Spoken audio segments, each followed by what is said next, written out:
Fala, meu lindo, minha linda.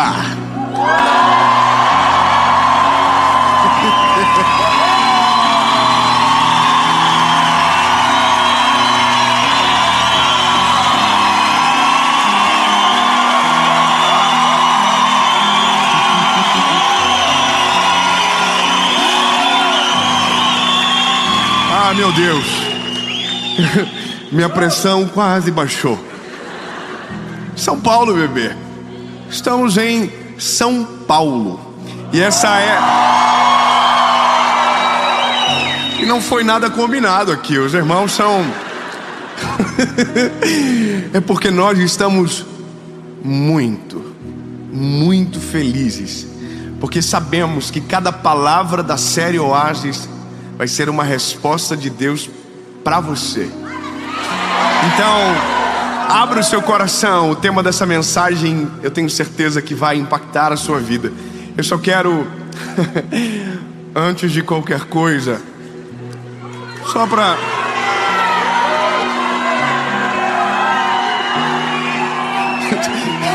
A câmera, corre, ali, nego, corre, aqui, nego, a câmera, o curte e compartilha.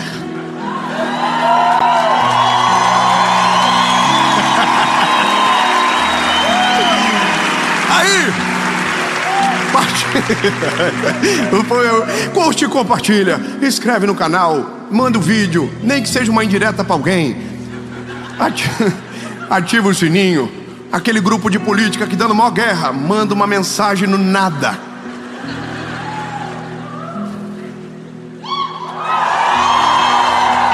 Lembre-se, políticos passam, a palavra é para sempre. Então, amém? Ai, vontade de falar. É que tem tanta gente perdendo amigo, família, relacionamentos por conta de algo passageiro. Ai, Jesus, um outro dia a gente briga nesse assunto. Enquanto isso, eu acredito que você já deve ter curtido, compartilhado, comentado. Top, e vamos para o vídeo.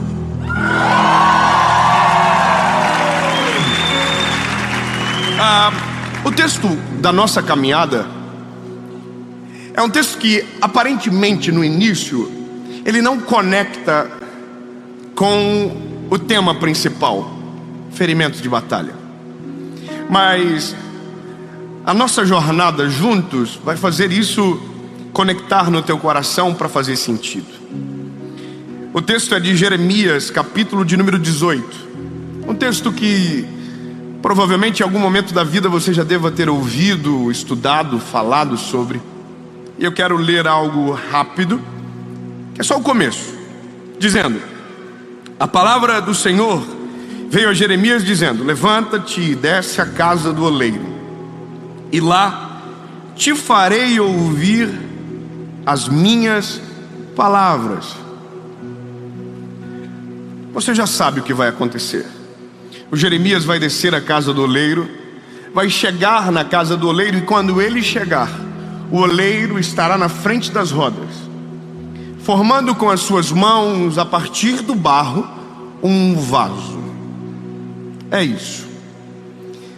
Guarda o vaso, que ainda está molhado, de barro informe, e começa a entender o nosso ponto de partida. Da onde nós vamos partir? Eu estou vendo um filme esses dias. Eu gosto de ver filme, mas eu tenho um problema que eu não sei se você tem. Eu me envolvo emocionalmente. Mas eu não me envolvo num nível normal, eu me envolvo num nível preocupante. Eu oro pelos personagens.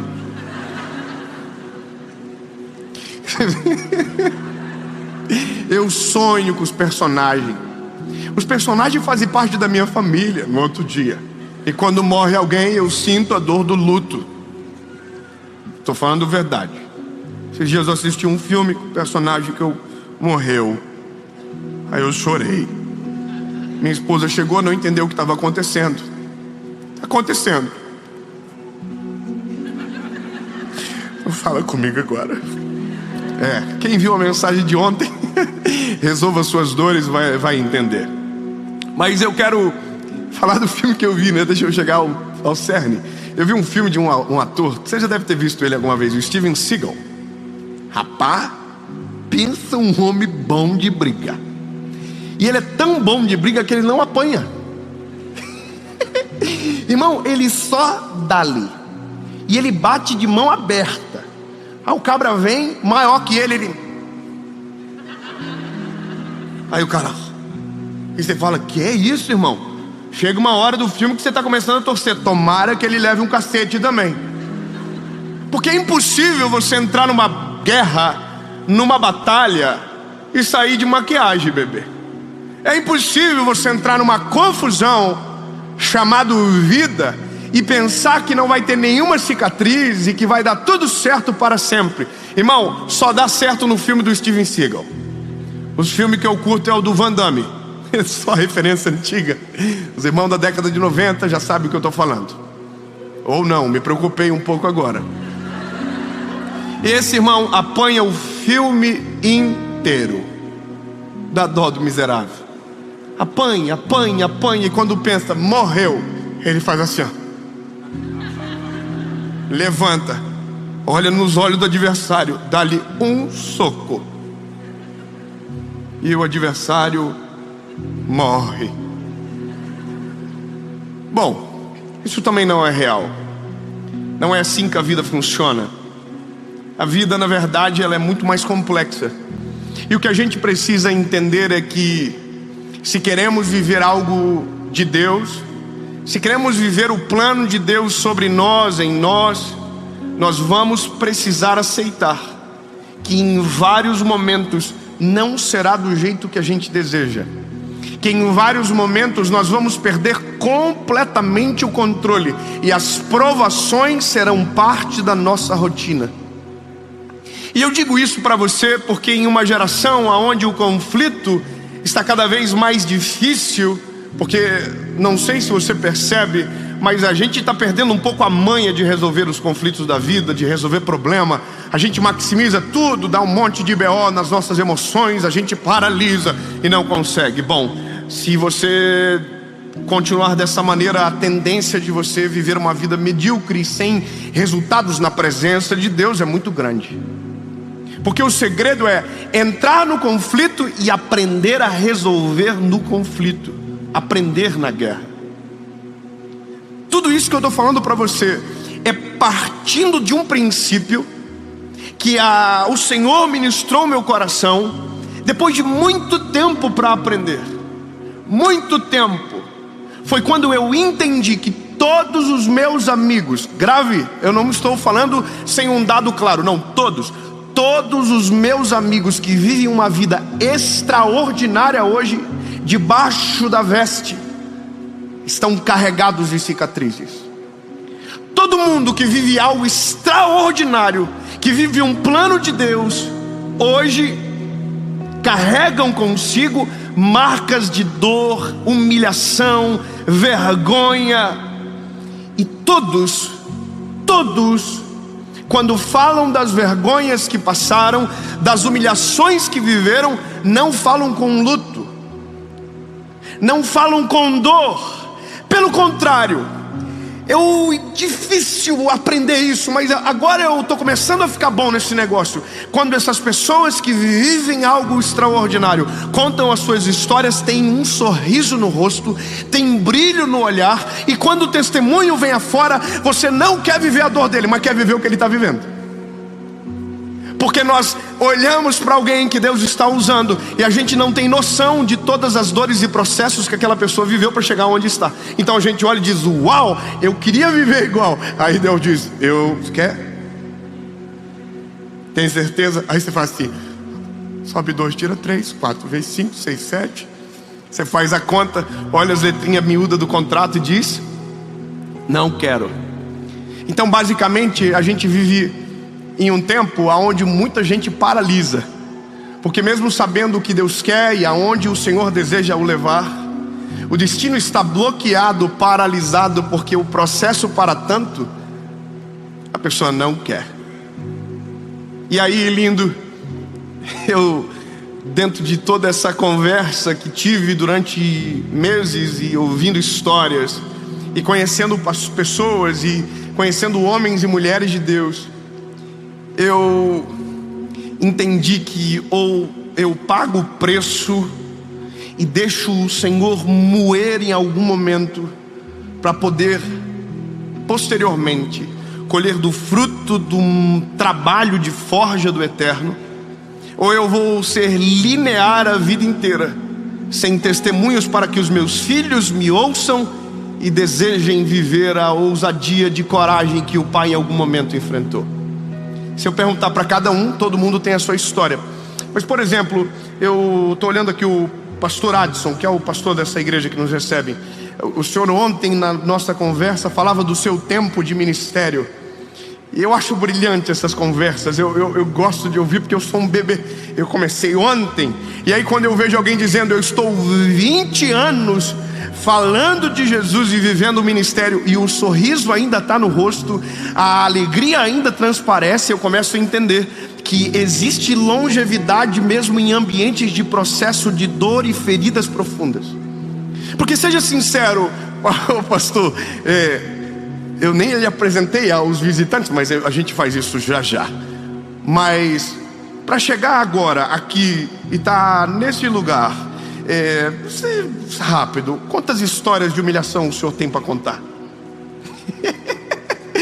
É muita treta. E sabe, todo mundo que você vê em algum lugar de uma posição que está em destaque, o destaque é o resultado de milhares de dias de humilhação. E agora, compreendendo que é impossível sair de uma guerra sem uma marca, eu preciso aprender a aceitar as marcas e às vezes inclusive provocá-las. Um livro que li agora essa semana falava como que um diamante nasce, como que surge um diamante. E por isso que eu conectei com o texto que nós vamos entrar. O diamante nasce a partir de 3 fatores: pressão, calor e tempo. O diamante, por isso que eu olho para a Bíblia e eu falo que não pode. Como que alguém escreveu isso há tanto tempo, viveu isso há tanto tempo? E eu olho um estudo de agora e a história é a mesma: pressão, calor, tempo. Como pode? Bom, é que Deus não trabalha com coincidência. Ouvi uma frase esses dias que curti: Deus trabalha com cristocidência. É sempre Cristo controlando tudo, todas as histórias, e tudo fecha. Bom, um diamante que essencialmente é feito de carbono, cerca de 100 milhas para baixo da terra, precisa de 3 coisas para virar um diamante: pressão, calor, tempo. Tem gente que, se ouvir uma dessas palavras, já não gosta. Tem gente, por exemplo, que não gosta de esperar.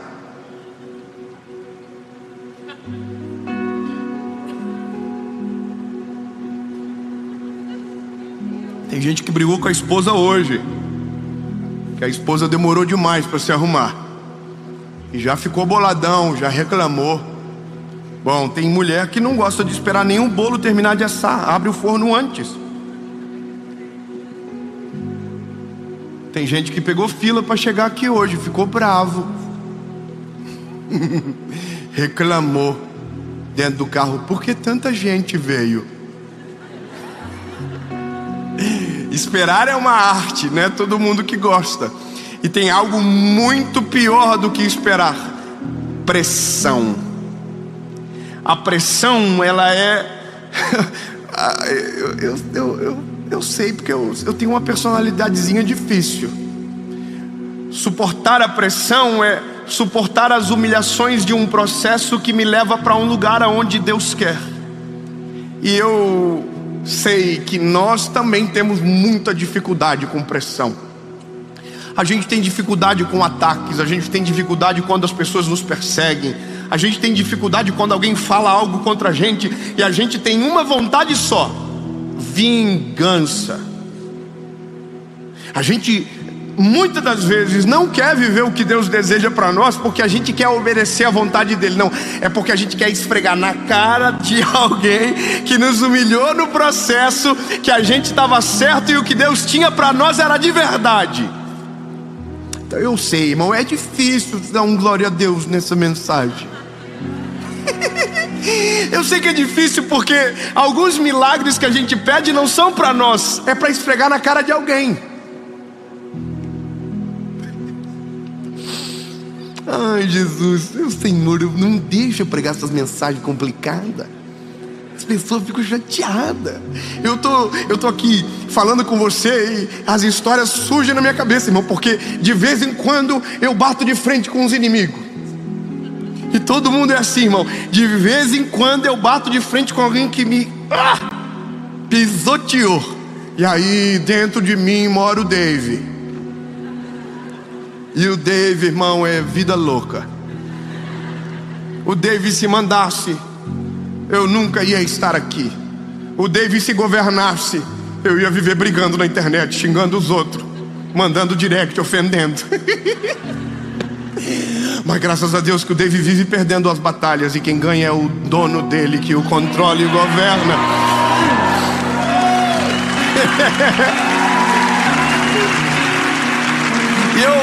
E eu tô falando porque o resultado do que sou é fruto da humilhação que passei. Eu já vou chegar. Porque eu confesso, dá algumas vontades. A gente é ser humano. Por exemplo, eu tô essa semana dei de cara com um irmão. Você consegue fingir que não conhece os outros? Você vê e fez: nossa, não conheço essa pessoa. Não me parece estranho. Irmão, fizeram isso comigo. Só que eu que queria ter feito com ele. Entendeu, irmão? Só que o meu lado às vezes muito bobo, a gente quer ficar sorrindo. E como ele fez que não me reconheceu, aí, irmão, o Dave dominou. O Dave falou: devolve o controle do PlayStation aqui. Aí, irmão, na hora eu gritei: ei! E ele se fingindo de louco, indo embora. E eu...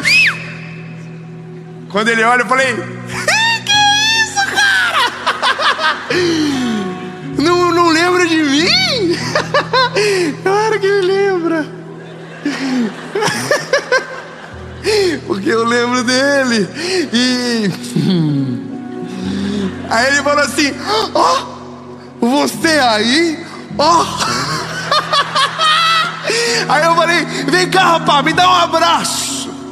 E aí o David dentro de mim diz: conta umas histórias boas. Esfrega na cara. Aí, irmão, por isso que é importante o processo antes da honra. Porque se a honra vem antes do processo, a honra se vira contra você e te transforma em alguém miserável. E eu não falei nada para ele. Eu só dei um abraço e falei: ai, bom te ver, meu irmão. Dentro de mim eu queria contar umas histórias. Eu não fui nem falso, eu só não deixei passar. Isso é sinônimo de que todos nós precisamos de tratamento. Que não importa quem seja, as marcas que Deus nos permite são exatamente para que nesses momentos quem perca a guerra é o nosso eu, e que o nome dele seja glorificado. Por isso que quando olhamos para alguém que passou por muitas batalhas, essa pessoa é digno de ser respeitado, porque para chegar aonde chegou, suportou o que muitos de nós não conseguiriam suportar. Quando eu entendo o que Deus vai falar com Jeremias, eu começo a desejar uma coisa: Senhor, não me solta enquanto o processo não acabar. Não me tira das rodas enquanto eu não ter a forma que o Senhor deseja. Só que isso vai me custar pressão. Pressão. Eu sei que é difícil, mas se nós aprendemos a orar da maneira completa ou de maneira correta, a gente vai dizer: Jesus, manda umas humilhaçãozinhas. Você já pensou que lindo, você que bonitinho, acordando de manhã dizendo: Jesus, hoje eu quero ser humilhado pela Jéssica, Senhor. Jesus, hoje o meu chefe, Senhor, pode liberar. Deixa, Senhor, deixa, porque eu estou precisando. Você nunca vai fazer essa oração, meu lindo, porque a gente não gosta de ser oprimido. Mas se eu te dizer que a opressão de agora é o que garante o teu coração amanhã, se eu te falar que algumas marcas e cicatrizes, quanto mais profundas, mais seguros nos tornam para viver exatamente o plano de Deus lá na frente de você crer. Quer ver uma coisa? Eu vivi muito tempo pregando. Eu pregava só em igreja pequenininha e só para pouca gente, e só no primeiro dia, porque tinha os famosos vinham depois. Os que pregavam bem vinham sempre depois. Então eu entrava para dar uma palavrinha, tipo assim, sexta-feira, alguém não consegue trazer ninguém? Chama o Dave. E eu ia, irmão, porque eu tava lá, top, vamos. Irmão, vivi muita treta. Eu sempre falo que conversa de itinerante, de pregador, né, de qualquer ministério, qualquer pessoa, se você conversa com um par seu, todo mundo tem uma história triste do que viveu para chegar onde chegou. Então eu tenho as minhas histórias, você tem as suas, mas as minhas também são sinistras. Então eu me lembro de algumas coisas. Por exemplo, eu chegava na sexta-feira para pregar na igreja, tinha bem menos gente do que no sábado e domingo, porque era eu que ia pregar. E às vezes quem estava dirigindo aquele culto falava assim: irmãos, fiquem tranquilos, o melhor vinho é o do final. E eu estava aqui, ó, o suquinho de uva integral, porque se o melhor vinho era do final, basicamente ali era o coitadinho. E eu ouvia coisas, por exemplo, olha, vou trazer semana que vem um pregador bom de verdade. Falei, que é isso, hein? Nesse dia eu entrei no meu carro e eu fui chorando para casa, dizendo: nunca mais eu vou pregar o evangelho. Se for para ser humilhado desse jeito, eu não quero nunca mais. E sabe, eu consigo me lembrar de tantas histórias, de passar humilhação na casa das pessoas, de dormir em um lugar onde não era para dormir, mas como o objetivo parece-me que era humilhar. E sabe, todas as vezes que isso acontecia, eu dizia: Jesus, por que, Senhor? Por que comigo? Por que tanto BO? Por que tanta humilhação? Sabe, as pessoas não têm muita noção disso, porque vê agora. Então eu falo: nossa, que isso, que maneiro. Bebê, senta comigo, vamos revisitar as histórias. Vamos falar da kitnet. Vamos falar do carro que queimou o para-brisa e a minha esposa gata do jeito que é, com aquela cara de rica, com o guarda-chuva para fora do carro aqui, ó, tirando a água do guarda-chuva, e eu com medo dela brigar comigo. Ela falou assim: só vai, lindo, vai dar tudo certo. E a gente chegar para ministrar num lugar, e quando entrar dentro do carro para voltar, tem um pacotinho de uma oferta com R$14 em moeda, e o combustível para chegar lá foi 20. Então faltava 6, né? E aí tinha um para-brisa que quebrou, mas era Uno, então era uns R$18. E tudo isso foi marcas necessárias. Quando Deus desce o Jeremias lá, ele começa a prestar atenção, e a Bíblia diz que as mãos do oleiro estão sobre o vaso, e de repente o vaso desmonta, desmancha na mão do oleiro. E eu sei que muitos de nós aprendemos errado sobre isso. Nós aprendemos que o oleiro quebrou o vaso, mas aí a Bíblia diz que o vaso quebrou-se na mão do oleiro, porque o problema nunca é o oleiro, é a matéria-prima que o oleiro escolheu para trabalhar.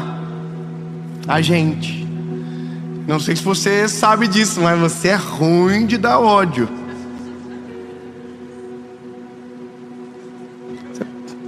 Você pode compartilhar isso com o irmão que está do teu lado? Você pode dizer assim para ele: você é muito ruim. Aproveita, desabafa, abre o coração.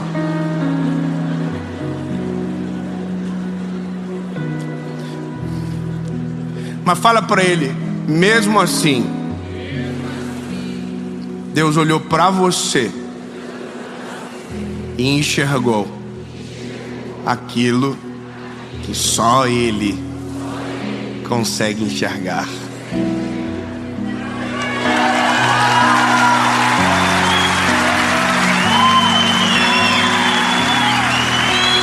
Porque Se a gente querer entrar na seara de reclamar do processo, o oleiro vai ter direito de reclamar da matéria-prima. Ah, Senhor, não quero esse processo. Meu lindo, com a matéria-prima que você é, só assim para dar certo. Porque senão você vira uma cebosa, irmã. Você vira um ceboso, meu lindo. Deixa eu abrir o coração para você. Tem gente que Deus não pode dar um pila a mais, que ele fica soberbo, trata mal os outros, fica ignorante. Se ele comprar uma moto, ele já fica: nossa, estou em outro patamar da sociedade. Tudo que vem antes de um processo que garanta a estabilidade para aquilo, vem para destruir, não para abençoar. Então, pressão a gente precisa. Pressão. Aí depois, quando acabou a pressão, aí vem o calor. E entenda que o vaso pronto não é o barro original. Entende o que eu acabei de dizer? O vaso pronto não é o barro original. Não é mais a mesma textura, não tem mais o mesmo cheiro, não tem mais a mesma forma. Era um barro, agora é um vaso. Mas não se tornou um vaso no passe de mágica, se tornou um vaso por conta de todo o processo que viveu para chegar. Pressão e o fogo. O fogo é o negócio que envolve o terceiro tempo. Porque quando o oleiro coloca o vaso no fogo, ele vira as costas para o vaso que está dentro do forno e vai trabalhar no outro que está sobre as rodas. Seja sincero, você já se sentiu esquecido no forno? De olhar para todo o cenário que você já viveu e dizer: Jesus, o que está acontecendo? O Senhor só pode que o Senhor me esqueceu aqui dentro. Só pode, o Senhor está pegando fogo, o pau está torando, e parece que o Senhor não ouve a minha oração, o Senhor não olha para mim, o Senhor faz com todo mundo e não faz comigo, o Senhor levanta todo mundo e não me levanta, todo mundo melhora de vida, e eu estou na mesma funda aqui, e aí o fogo está assim, ó. E muitos de nós, nesse momento, abrimos o forno de dentro para fora, e corremos um sério risco de se tornar um vaso frágil, que não esperou o tempo e não aceitou o processo, e no primeiro embate da vida vai quebrar. Escute bem, lindo. Você nunca vai ver um homem ou uma mulher de muito sucesso que não tenha respeitado os processos de Deus na sua história. Não existe esta pessoa. E se existe, a validade dela é breve. Porque quem respeita tempo, quem respeita o calor, a pressão, se torna exatamente quem Deus quer e permanece em quem o fez. Quem se torna pela força do próprio braço aquilo que deseja, faz para si. E quem faz para si tem prazo de validade curto.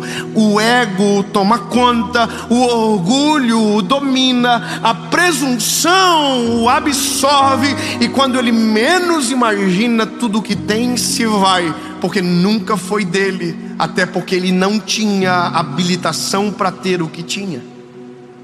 Eu conheço gente de todos os tipos, gente que prosperou da maneira correta, gente que prosperou da maneira errada.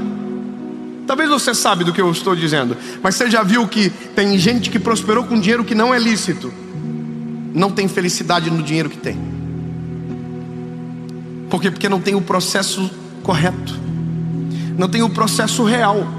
Você entende isso? Não tem o processo real.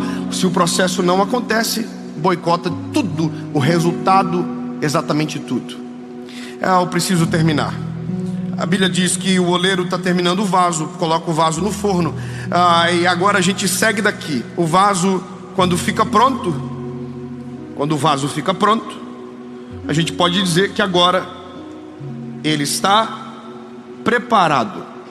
E a pergunta é: preparado para quê? Ok, eu passei por um processo nas mãos de Deus, eu fui humilhado pela vida, passei processos, pressão, fogo, tempo, tudo. A pergunta é: para quê? E o para que errado revela que alguma coisa no processo não foi respeitado. Eu vou dizer, alguém diz aqui: para que os meus inimigos sejam envergonhados. Alguém aqui pode dizer: para que quem riu agora passe vergonha. Quando você olha a Ana, quando o filho dela, Samuel, nasce, a Bíblia diz que o que ela faz não é levar na casa de Penina e esfregar na cara de Penina. Não, o que ela faz é pegar um garoto depois de desmamar e levar no templo e consagrar ao Senhor. Então deixa eu gravar algo no teu coração para sempre. Todas as cicatrizes de uma batalha que você carrega não são para fazer você parecer mais forte do que o irmão que está do teu lado, mas para que você compreenda que o Deus de toda a eternidade olhou para você e ouviu algo que só Ele pode enxergar. As marcas são suas, mas a glória da vitória é dele. O vaso só serve para uma coisa, só para uma coisa. Sozinho ele não adorna, mas quando ele é preenchido, ele tem sentido para existir. Eu demorei muito para compreender isso, lindo. E como disse algumas vezes, algumas mensagens eu gostaria que tivesse me contado antes. Algumas palavras eu gostaria que alguém tivesse falado para mim. Porque as batalhas que lá atrás enfrentava, se soubesse do que Deus estava sendo, preparando, do que Deus estava, eu teria reações distintas. Teria suportado o fogo em silêncio, porque falei muito na hora que devia ter ficado quieto. Teria esperneado menos, teria deixado inclusive pegar mais. Quanto mais fogo, mais resistência, mais resiliência, mais capacidade de suportar.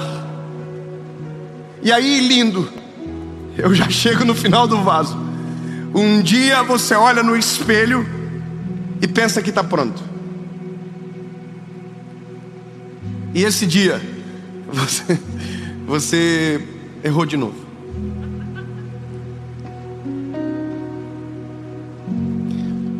Porque o vaso fica pronto, mas o oleiro nunca para de trabalhar no vaso. Eu vou falar de novo isso, lindo. O vaso fica pronto, mas o oleiro nunca para de trabalhar no vaso. O vaso está trabalhando, dando certo, quando de repente o oleiro coloca a mão no vaso e diz: dá uma seguradinha, preciso retocar algo que eu consigo ver, e que se não mexer agora vai te prejudicar lá na frente. E aí quando você pensava que estava tudo certo, que agora era só vento em popa, você está nas rodas de novo, nas mãos do oleiro. E o oleiro está tampando buraco em você, está fechando fendas de rachadura. E você diz: não, mas já tenho marcas o suficiente. Aí Deus diz: não, mas é que você não sabe que o que vem depois precisa de resistência ainda maior. Então, lindo, eu quero só que você compreenda um negócio. Todas as vezes que alguém falar sobre marcas e cicatrizes, diga: eu quero. 10 irmãos, tá bom, 10 irmãos querem, os outros dizem: não, férias. Disney, então.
Lindo, se prepare, porque vai dar tudo certo com você. Só não vai acontecer nada maneiro. Só vai ficar na marolinha. Agora, quando você entende que a cicatriz é necessária, você não precisa nem ser convocado para a guerra. Você entra na guerra, você entra na batalha, porque você sabe que quanto mais marcas, mais capacidade você vai ter para suportar o que Deus deseja colocar em você. O vaso fica pronto e o resultado do vaso é ser preenchido. E aí o apóstolo Paulo termina dizendo: tendo, porém, tesouros em vasos de barro, para que a glória não seja do vaso, entende? Mas daquele que o encheu. As minhas cicatrizes talvez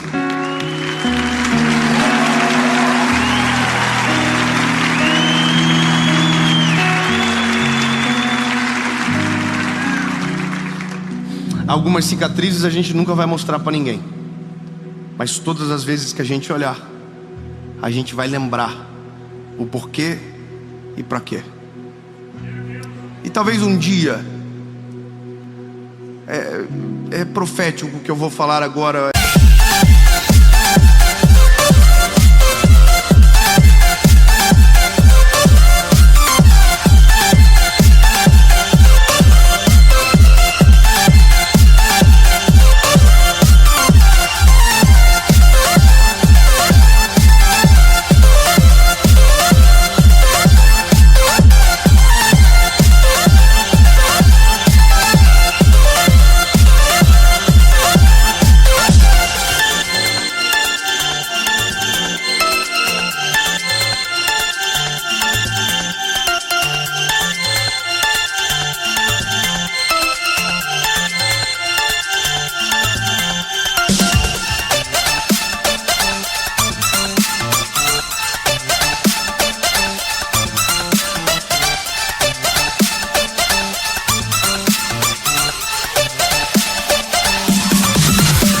Receba se você quiser ou não. Posição de receber é assim: adorar, abençoar, receber.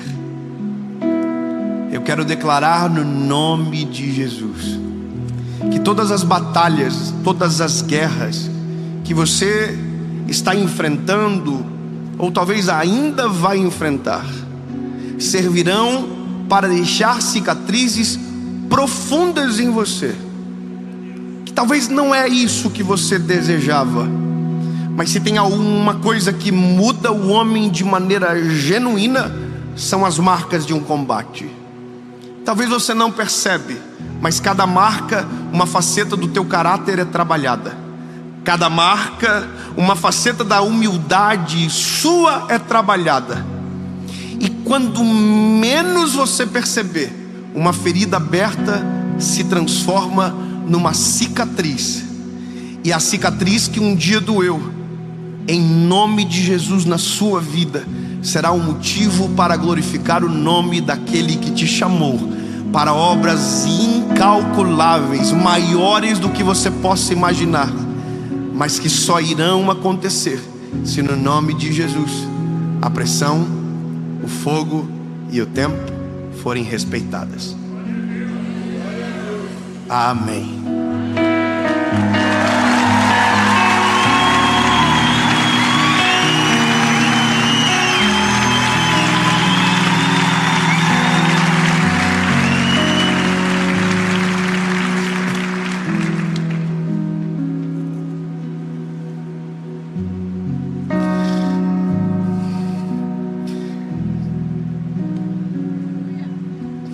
Jesus, obrigado, Senhor, porque o Senhor olha para nós e enxerga aquilo que somente você pode, e que não nos dispensa pela má qualidade da matéria-prima que somos.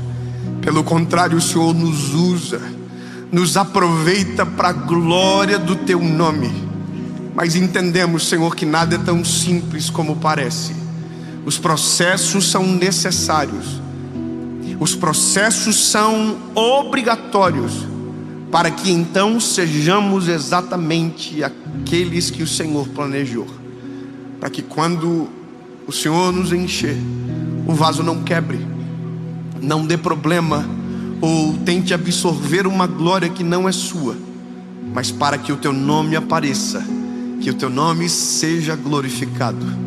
Completa a tua obra em nós, Jesus, mesmo que doa, mesmo que nos incomode, mas se o teu nome for glorificado, vai valer a pena.